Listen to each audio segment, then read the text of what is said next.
News hour continues. Kipchumba Murkomen Elgeyo Marakwet, member of parliament, he's a senator, and of course he's a former majority leader, now joins me in studio to talk about what has been happening in the last week. But let's begin with the Madaraka Day celebrations yesterday, and I'd like your perspective in the president's speech. Did you watch the president? Were you in Kisumu? No, I was in Kisumu, but I watched the president. Okay. First of all, I'd like to say thank you for inviting me, and thank you for having me. Karibu. Yesterday was a very interesting speech by the president. A president who was torn between explaining the success of his government for the last 8 years, okay, or let's say now we're 8 years old. Actually, we're just past 8 years. You would see the president was trying to summarize the legacy, the achievements of his government, but also struggling to explain why we have not been able to achieve the Big Four agenda. Okay. And I think the president, in his 4 points that he shared yesterday, was struggling to explain why in the last 4 years we've not been able to achieve the Big Four agenda. And so you saw the president retreat back to 2013 and the things we did in the first term, and ably explain the infrastructure projects, the electricity, the infrastructure for the medical, including the purchase for medical equipment. Okay. These are things that we did in the first 5 years of Jubilee administration. Okay. In fact, I dare say that most of the projects that the president went to open in Nyanza was basically projects that we did in the last 5 years. But why were you, first 5 years. Why do you think he was struggling? He was struggling because with the situation of the BBI at the moment, okay, remember the government has done the major achievement or project that this government has done in the second term has been BBI. Okay. Yeah, and completing the projects we started in the first term. Okay. The Big Four agenda, which was majorly supposed to build on the infrastructure and the foundation we laid in the first term, was not achieved. Why? Okay. Because a lot of resources and government time was spent in politics of BBI, politics of fight within our own party, Jubilee, all these things of... I can say there are 2 things that the president tried to achieve in the second term. One was to achieve the BBI, okay, and 2, to bring down, try to bring down his deputy president. And 4 years down the line, he has neither achieved the BBI nor has he achieved in trying to bring down his deputy. So the speech of the president, if you listen very carefully, it was the same speech in December. It was almost the same speech June last year. The same, a few sentences here and there being changed. But something which was even more pronounced in the president's speech is the language and the diction that the president used is famously attributed to his new advisor now, who is Mutahi Ngunyi, whom we are told he works from the State House now. And you would see that language of Mutahi Ngunyi, which is very divisive, very arrogant, very dismissive of other institutions. And unfortunately, something that really shocked me is how the president attacked the judiciary on the face of it. I'm going to talk about that. And in the presence of the new Chief Justice. Okay. First, it's not just the contempt of the judiciary itself, but the real contempt on the face of the Chief Justice, a lady who has earned a place in the judicial structure of this country to be the president of the Supreme Court and the Chief Justice, who all of us expected after our interview and our appointment that it was going to change the relationship between the executive... It felt as though the president was attacking the Chief Justice. Was attacking the judiciary in the presence of the president of the Supreme Court and the Chief Justice, okay, meaning he had a very little regard for the Chief Justice. And I got a little bit shocked because the president went on a long drive to explain why the judiciary has tested the limits of patience for this country. Okay. But in reality, the president was saying he has tested his patience as a person. What I was looking for, and I even posted on my Twitter account, I was looking for the reaction of James Orengo, Tiendo Molo, Raila Odinga, Junaid Mohammed, because in essence, when the president said that the Supreme Court should not have nullified his elections, yeah, and that it was a waste of public resources, and that that burden must be borne by the judiciary, in essence, he was not just attacking the judiciary. He was actually telling Raila Odinga and his team that it was a waste of time that you sought and succeeded in nullifying his elections in 2017, which is a paradox because this statement is being made in the stronghold of the former Prime Minister. It's being made in the presence of the former Prime Minister and all his lawyers, the lead lawyers. And I think what that if was, I said, that was, Senator, that was it's your interpretation, because it could have been interpreted in another way, because you've only picked the nullification of the election, but not picked the BBI, because he put both in context. No, it started with the that the judiciary tested the limits of our constitution. Yes, by those two acts. By two acts. Yes. One, by nullifying the election. But he went ahead and said that who will bear the cost? As a question. Yes, exactly. Yes. Who will bear the cost for nullification of the 2017 elections? I think it's you're completely taking it out of context. No, perhaps I'm the one who's not understanding. I suppose, Senator, because Ken, I listened, I read, I also analyzed. What the president was trying to say is that the judiciary wasted public resources by nullifying his elections in 2017, and the same judiciary is wasting public resources by nullifying a 4-year program called BBI. Who will carry that burden? And when the president says that, it is an insult on the part of the people of Kenya. Actually, use the word attempted, because perhaps he still sees light at the end of the tunnel with this. I'll come to that. The real point I'm getting to there is that the president, first of all, because you're asking me about the speech generally before we talk about the judiciary itself, yes. The president spent the time yesterday to prepare ground for the appeal of the BBI. Okay. And the best way to go about it was to find language that he was going to use to attack the judiciary. I agree with all who have said that if there's anything the president should do in public interest is to fire his speechwriter, and we all know who he was. Okay. And I personally believe that it was not presidential in terms of how the president had addressed the judiciary. Okay. It wasn't presidential. It did not bring honor to the office of the president. Okay. It does not promote public confidence on the office of the president. It does not also establish a good legacy for the president, who only has 12 months to leave office, 12 to 13 months to leave office, for him to leave behind a legacy of continuous fight with the judiciary. All right. I think it's time to release KTN home. Is that right? Yes. So if you want to continue the discussion right here with Kipchumba Murkomen, perhaps it's now time to tune to KTN News, because this discussion continues in a second. All right, let me now talk specifically about some of the things that were said, and I'll pick just a few. I'll talk about the 4 legacy frames, and I'll put them on the screen as we speak about this. And the president, I want to divide them because he explained them, but this is what how he divided them. He divided it into economic acceleration.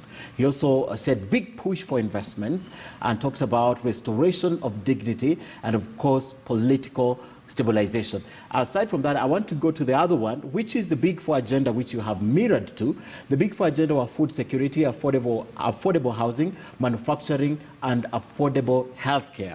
Correct.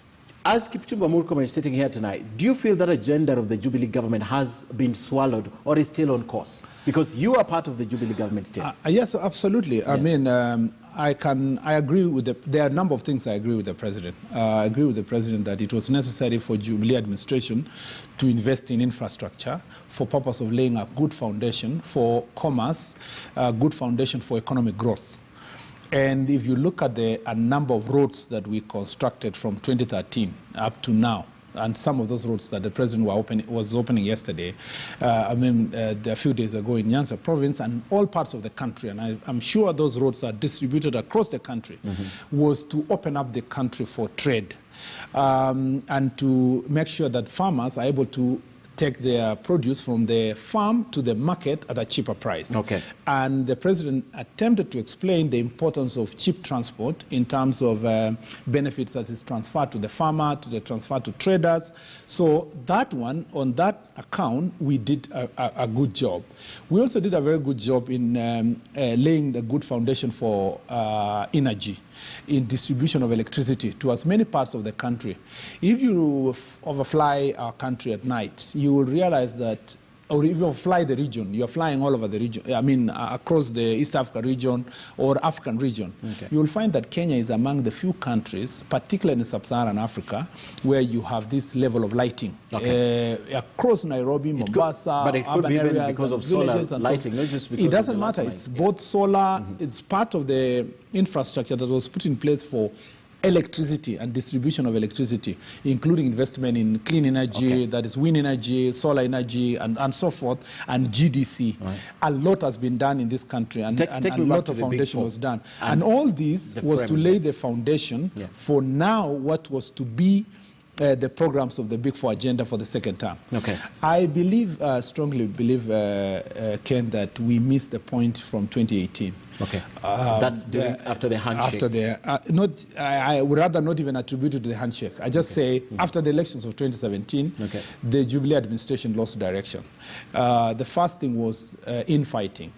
The idea that, you know, if you are a Ruto ally, if you are Ruto yourself, Ruto himself plus all Ruto allies, or anybody smelling or looking like William Ruto should be expunged from government.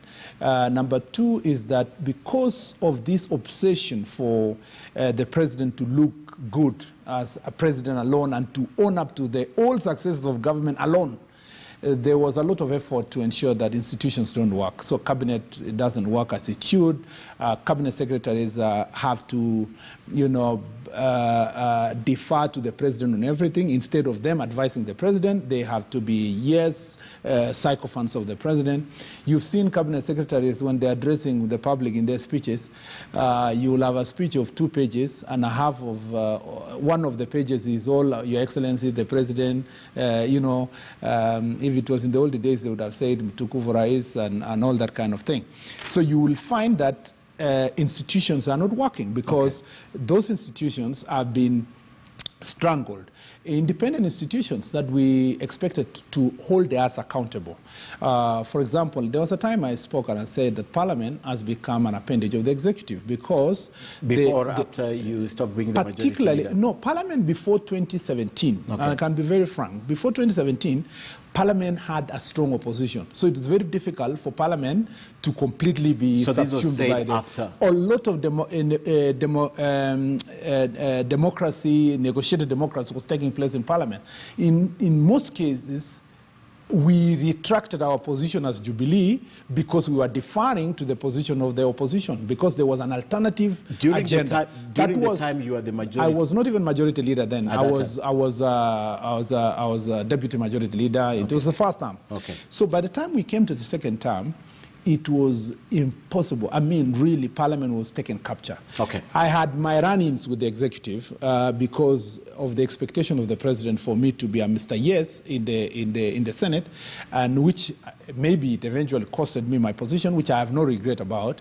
But it was very difficult to find myself in a situation where I have to defend all the time counties, county governments, legislation that was being pushed from National Assembly. By the way, we made a decision under my leadership to take about 30 laws to be nullified in court because all of them were done in violation of the that requires that they go to the Senate and devolution-related issues. So all these things, because accountable institution of accountability, the Auditor General that left perhaps will be the last Auditor General that you will see was operating independently. Yeah, you see those independent institutions of the Auditor General. The DCI office became subsumed. The office of EACC became subsumed to executive wishes. The institutions of human rights that were meant commissions like the Commission of Human Rights, Commission of Administration of Justice. I think all Senator, these institutions. It's so convenient for you right now to look at this. It's not. It is not. It is. I was in government. Yes. Or the majority. You're still in the government. No, forget about majoritarianism. I'm talking about from 2013 when I never held even majority leader office. So when were they subsumed? When we were, even in our first term. Yes. Human rights institutions. But you never spoke about them then. I didn't need to speak about it because they were performing their work. But they were subsumed already at that time? Not yet.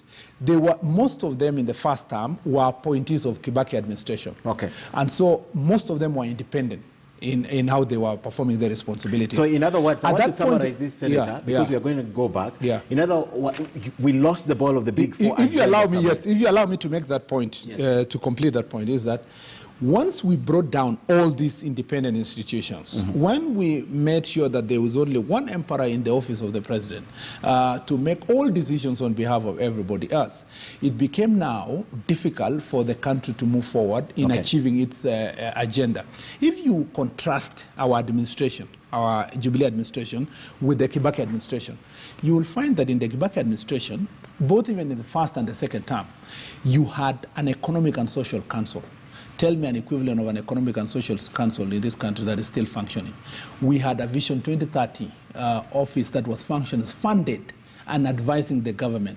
We had a robust cabinet, of course, with the benefit of a coalition administration, because Kibaki's administration, both first term and second term, was like sort of a coalition. Okay. People were more robust in terms of prosecuting government, people's agenda in cabinet. Okay. But when you, and of course there were parliamentarians, the cabinet secretaries were people in parliament, in Kibaki administration and so forth.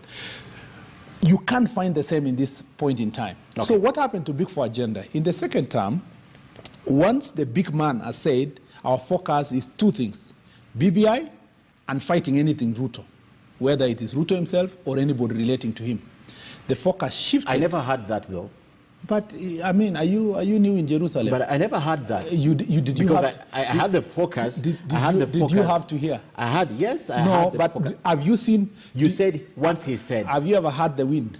Once he said. Have you heard the wind? You said once he said, and I'm just telling you, I never heard it. Let me ask you, Ken. Yes. Have you seen or heard the wind? But I heard him talk about the handshake and the BBI. You can see the impact of the wind. Okay. Yeah? You can see that. I'm just saying, no, I never heard that. Yes. Well, maybe you didn't hear it, but I'm now telling you. That it was said? There are two, yes. There are only two key objectives that has been pursued for the last 4 years. BBI and an anti-William Ruto campaign.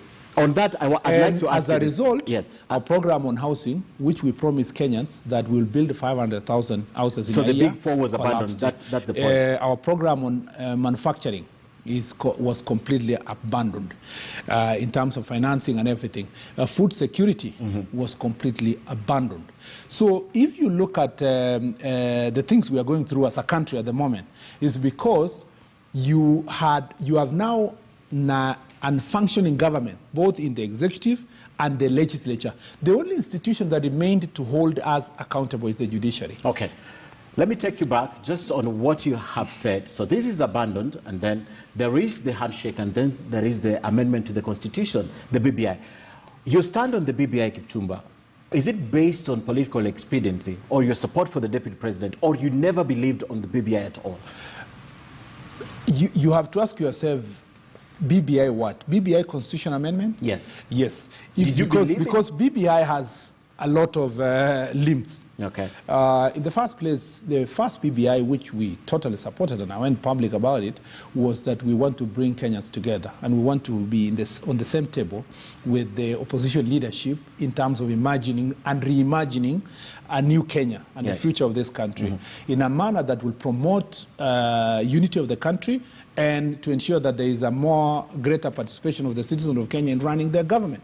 That way, the intention, the objective we were told is noble, and we all said yes, we are going to support. So at what point did it change for you? As BBI mutated to the extent of saying that we will have a constitutional amendment of particular type, of the type that we have now, it became now clear to me and to those who subscribe to my school of thought that BBI was no longer a good agenda for the Republic, which means it could have probably been What is this amendment that you mean, like it is right now? Everything in the, almost everything in the BBI document is wrong. But you supported it, and I see some of the things you supported publicly are still in the BBI.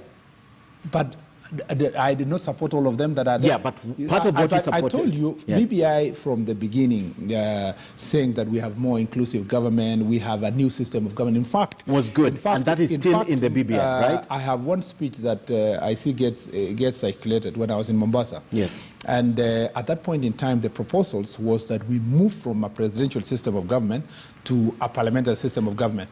And I remember saying that if parliamentary system of government is going to be introduced, it's a good thing. Exactly. So my question is, the same provision still exists? It does not exist. The one that you have been complaining blocks the top? There is absolutely no parliamentary system of government in that amendment. Zero. What does it mean to have cabinet secretaries in Parliament? It is not a parliamentary system. What does it mean? Parliamentary system of government is a government where the government is formed inside Parliament. In essence, you elect parliamentarians, and then now the party that wins the majority, or a coalition of parties that win the majority, they come and form government. Break it down for me.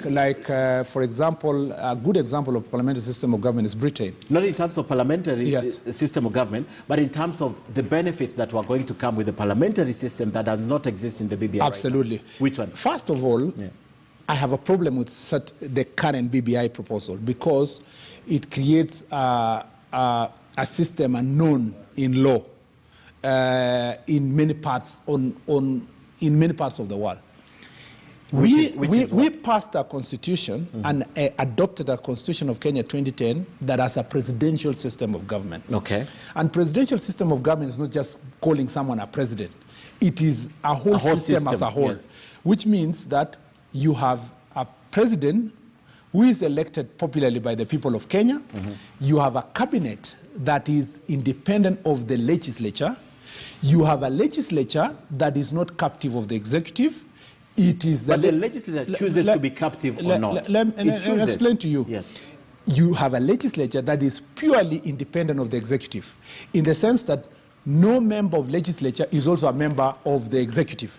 So you have a cabinet that is appointed from outside parliament.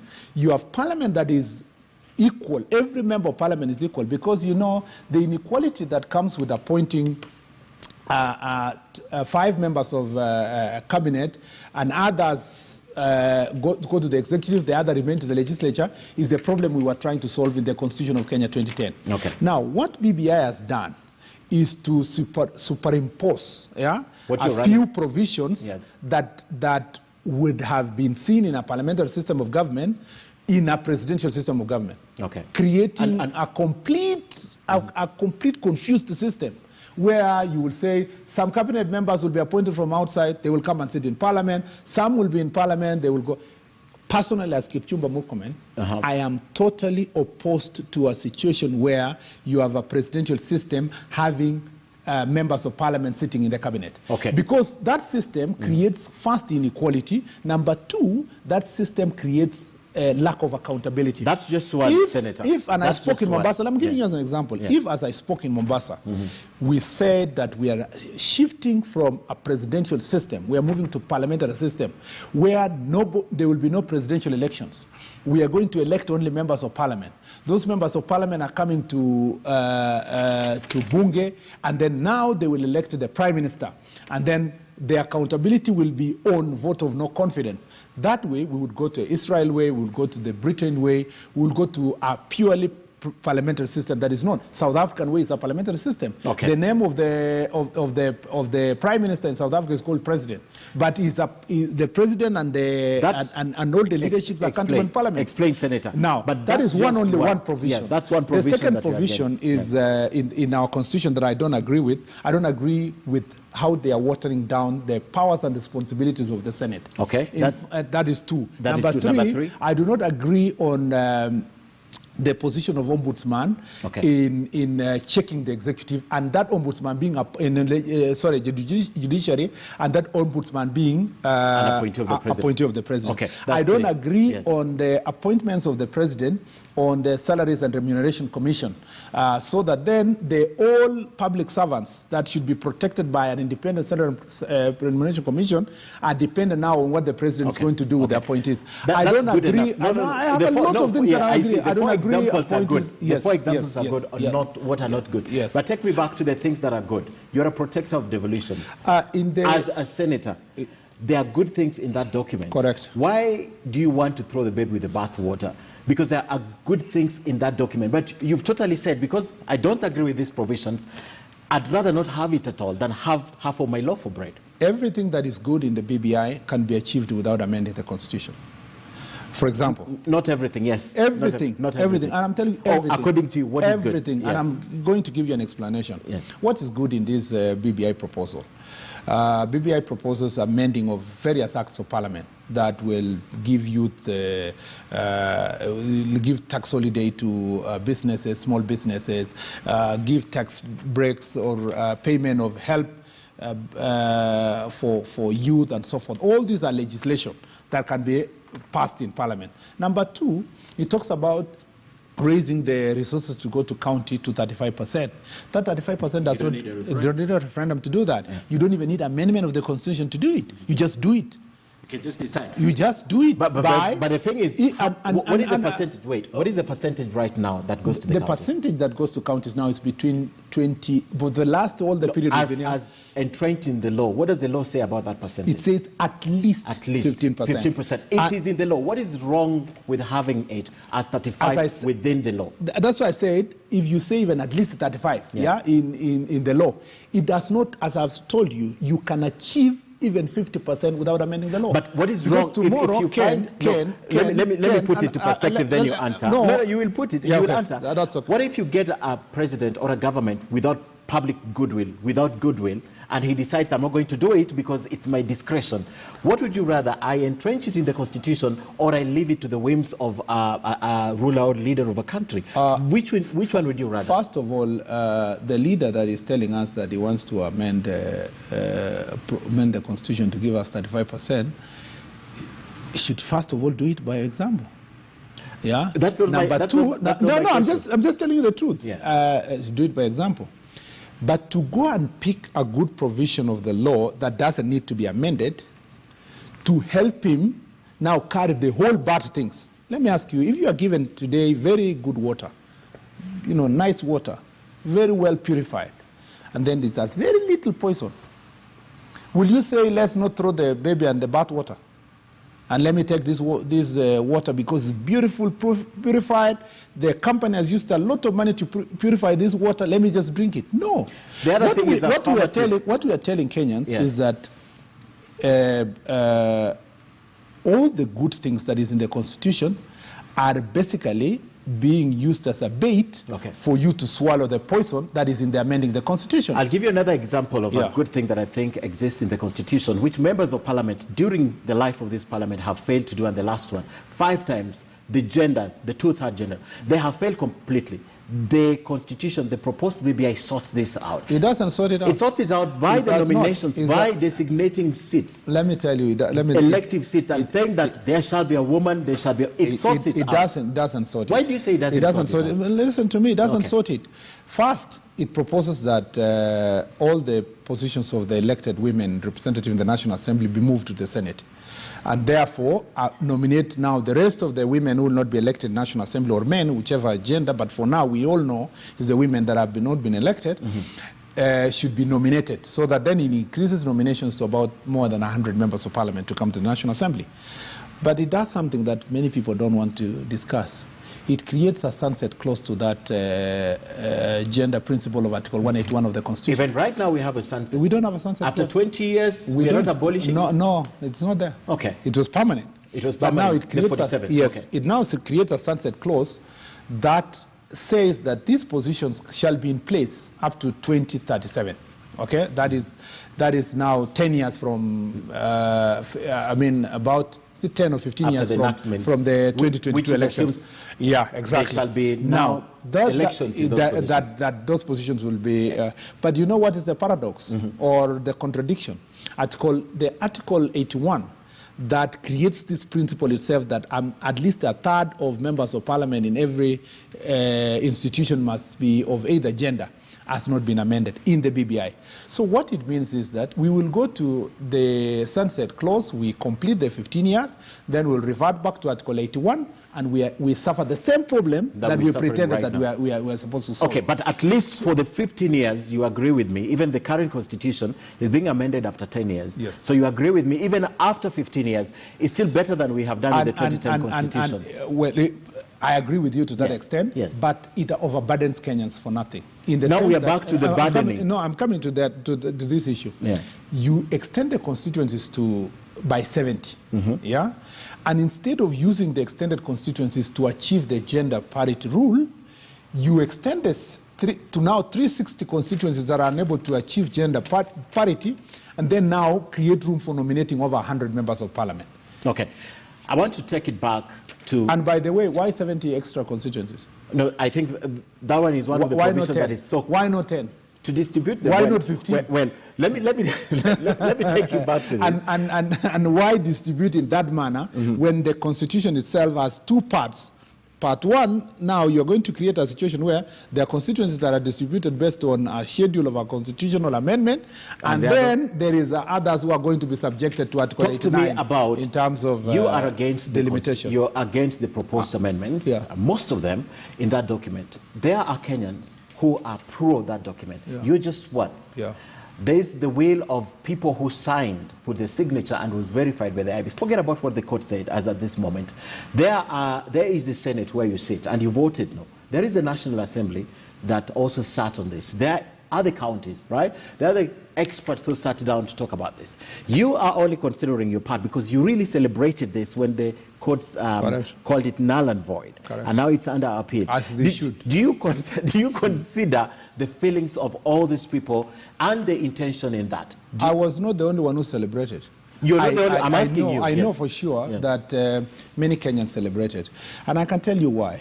Because we are amending this constitution to achieve one person's will. That's what you think, but you're supported by a lot of people. No, you know, this is the most, in fact, the most primitive way of amending our constitution. I was being very guarded in using this statement. This is not what was anticipated in the 2010 constitution. And I'll tell you this, Ken.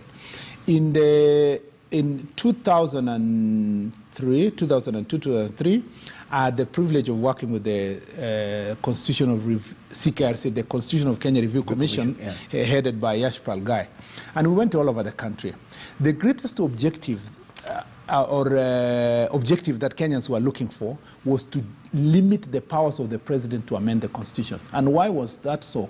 Because there was a history of amending our constitution to strengthen the office of the president. Assuming that the president will be there for life. Yeah, from 1963. From 1963 to the period that we had a new constitution. I mean, to actually multipartyism, we had various amendments of the constitution that were only geared towards strengthening the office of the president. Let me just say that you've said that, it's connected to that. Kenyans, therefore, in making proposals on what they want in the constitution, made sure that they protect themselves against it. Presidential powers in amending the constitution. And that's what you think is happening. What is happening with the BBI proposal is actually against that foundation that the Kenyan people established. And that is why when the judges made the decision they made, it was not very difficult for them to make that decision. Okay, let's say it's on appeal, and you're a lawyer, I'm a lawyer. So let me talk the last one. I have about 3 minutes with you. The president has said this 4 legacy frames. Right? And at the center of it, the Big Four agenda converted, now it's called the 4 legacy frames. At the center of this, I look at the 9-point agenda on devolution, divisive elections, and ethnic antagonism and competition. Then I look at how he's listed them as 4. Economic acceleration still falls there. Big push investments, restoration of dignity, and of course, political stabilization. And he calls it legacy. My question as we end is this. Do you think, with what you know and what you're saying right now, the president will back down from achieving this? Because now this is where his legacy stems from. The legacy of the president is not what he says, it's what he does.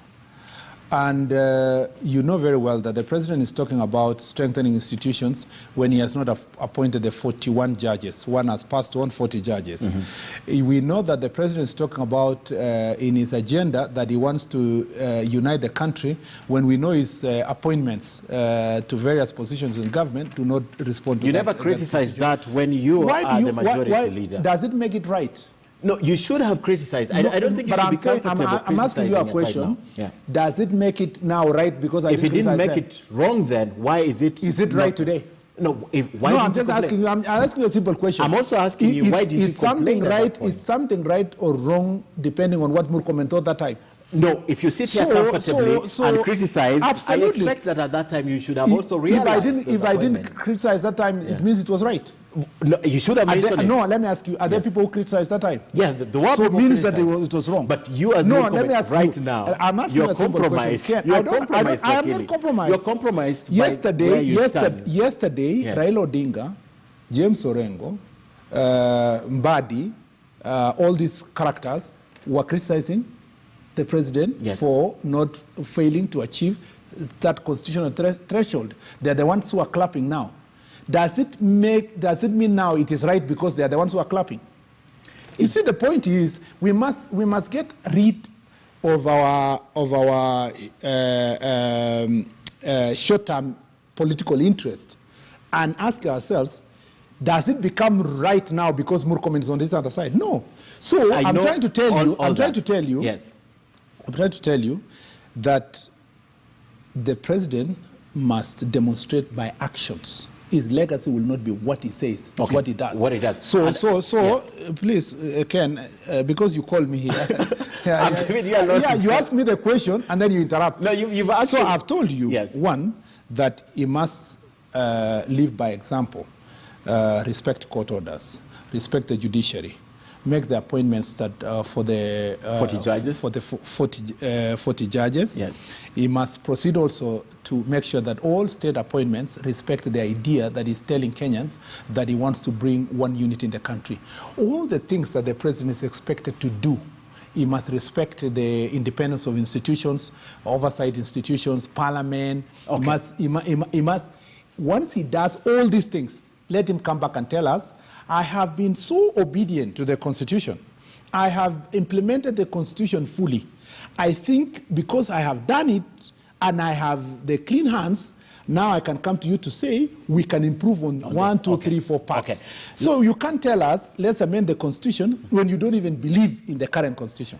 Last question in 30 seconds. Yeah. The parliamentary initiative that has been taken now, do you support it? Do you believe at the end of the day this is the only way out of this stalemate? Because I'm really trying not to discuss what's in court. I don't know, but I mean, there's nothing to be discussed, by the way, in what's in court. What is in court is in court. And other people are criticizing the judges. Some other people are saying... At least not you and I. That's what I'm saying. Some other people are saying they already have a predetermined expectation of a decision based on, political expediency and so forth. So for us, ours is to wait for the decision of the court. I have no dog in the fight. But what I'll say is that let's give the courts the time to make the decision. Whatever decision they make, because the litigants who are there are not us, then we will abide by that decision. But back to your question. Yes. The initiative that is in Parliament. Yes. I respect my colleagues who are pushing this agenda. They have consulted me. I have given them my personal views. And I think my personal views, all of them, is to think about the mood of the country at the moment. The timing is not very good. We are in October. We are in June. And we are expecting a decision, as the judges say today, that might come August, end of July. Let's say end of July, depending on how fast they are going to write their judgment. And then maybe whichever side which loses the appeal, if they lose the appeal or they win, the appeal is allowed, there will be possibly an appeal to the Supreme Court, then we'll have another 2 months, maybe we'll go to October. So the timelines we're dealing with at the moment is not very good for our country. The best thing in my own suggestion is that all of us should now focus on helping President Uhuru Kenyatta to find, to go back to his 4 agendas. Yes. The next government will come and continue from where he will leave. Okay. And then matters of amending the constitution should wait for a time when all of us will have a full national conversation on whether really we need to amend the constitution, and whether, if we want to amend the constitution, those sections of the constitution should be amended. This is not my only position. You saw Bishop Muheria and Catholic bishops say the same. I saw today evangelicals say the same. So I want us to conclude. There's a general view in the country that this is not the right time for us. To do it. And by the way, Ken, you also agree with the me. last thing I'll say. Yes. If the burden of, what did the president call it? Burden of the cost of what decisions we are making, is something we should consider. Who will bear the burden for the cost of Kenyans not having a vaccine? Okay, we can't go to that discussion right now. No, but that's a question. I know. We are putting all our energies on politics, yet we have not even vaccinated. We have vaccinated only 1 million people out of 47 million Kenyans. Kipchumba Murkomen, this discussion can go on to midnight. I want to thank you for coming and sharing your perspective. But remember, on the other side, there are also millions of other Kenyans who would support that initiative. But thank you for sharing your sentiments with us tonight. Former Majority Leader in the Senate and Elgeyo Marakwet Senator. I wanted to ask you if you're going to run, but I'll not ask you today because I want you to come back to my show. So I'll ask you if you run for governor. Next. I will ask you next. No, not now. All right, when we come back, I'll be speaking to Wandia Njoya and Nerima Wako. It's an all-ladies team tonight, except me. We'll be canvassing most of these issues. And the most important, the court has begun that process. So if you want to understand what happens with the timeline, stick around for this discussion because we are back in a moment. Thank you, Kipchumba. Thank you for coming. Thank you.